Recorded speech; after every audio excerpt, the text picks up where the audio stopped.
Hey, it's your professional sarcastic man and seeker of attention, Chris here with reviews on Detective Comics number 1004 and Venom number 14.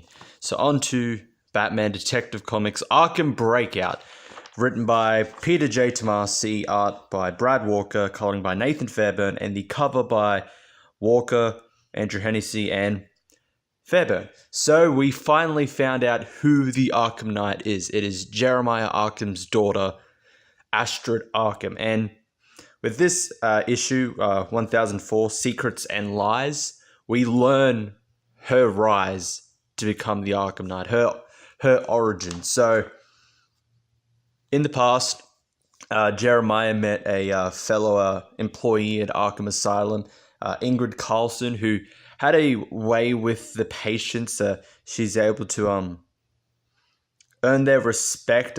She was calm and nice with them. If they had any pains, she would go out of her way to make sure they didn't feel that anymore. So she was kind of a caring figure to the patients. She actually was there to help fix them in a sense. And Jeremiah was attracted to her dedication to her job and the purity of her. So they eventually got married. She became pregnant, and during a riot, she was stuck in the middle of it, but she is protected by the patients that she looks after. So Joker, Harley, Poison Ivy, Clayface, Solomon Grundy, they all protect her from the riot while she gives birth to Astrid. But during the riots, one of the inmates, a new transfer, was wielding batarangs and threw them around, one of which hit Ingrid in the neck, killing her. So left to just leave, left without a mother. Astrid is raised by her father in Arkham. Not just by her father she's raised by the inmates as well, her only friends. I will say Jeremiah isn't father of the year. Like every day is bring your daughter to work day in the worst possible location, Arkham Asylum. So she's getting like bedtime stories from the Joker of all places.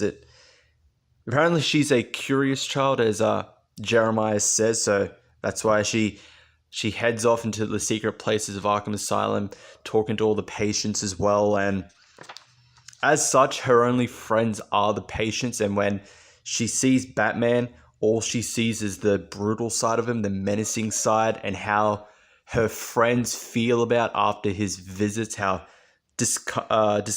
all the discomfort and pain that they feel because of it. So, and when she learns about what happened to her mother, she doesn't know that it was a patient that killed her with a batarang. She believes it's Batman. So this is how her hatred for Batman begins, from a misunderstanding that her father couldn't be bothered to tell her, and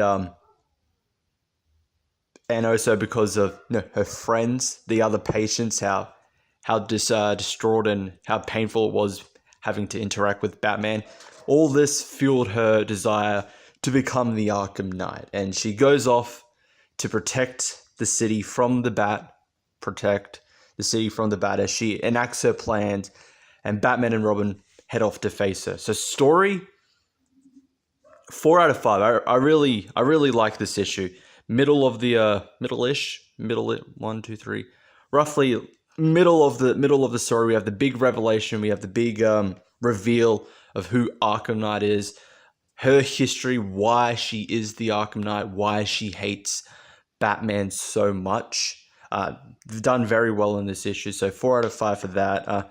There's still a few points I don't kind of agree with. Like, I get like Ingrid was nice and caring towards her patients, and in return they had respect for her and defended her while she was giving birth during a riot. But I don't know, like Harley Quinn and Poison Ivy, yes.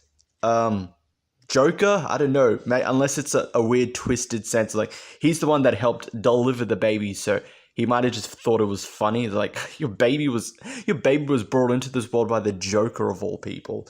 But Clayface and Grundy, I don't know. It's a bit weird. They explain why, but it still feels a bit off. But regardless of that, it was a good issue. The art by by Walker and coloring by Fairbairn. 4.5 out of 5. Really good art and coloring in this, especially during the flashbacks explaining Astrid's birth and then rise to becoming the Arkham Knight.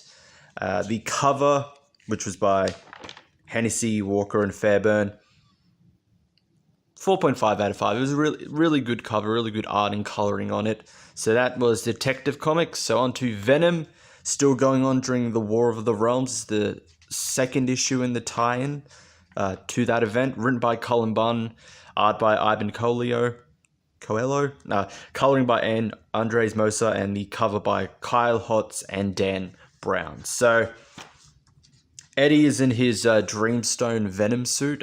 It's not the official name, but that's just what I'm calling it. It's created from a Dreamstone. So his Dreamstone Venom suit, it's powered by rage and anger. So in parts you'll see flashbacks to terrible moments from Eddie's past. So him causing him accidentally running over a little girl, being defeated by Spider-Man numerous times, being, beaten by his dad, etc., in order to power this symbiote suit for himself to fight in the War of the Realms. And he's confronted by Jack-O-Lantern, who wants revenge for what Eddie did to him in Venom #1 of this series, when Venom went all ancient symbiote null on him and tore out one of his eyes. So Jack-O-Lantern was given powers by the same witch in order to convert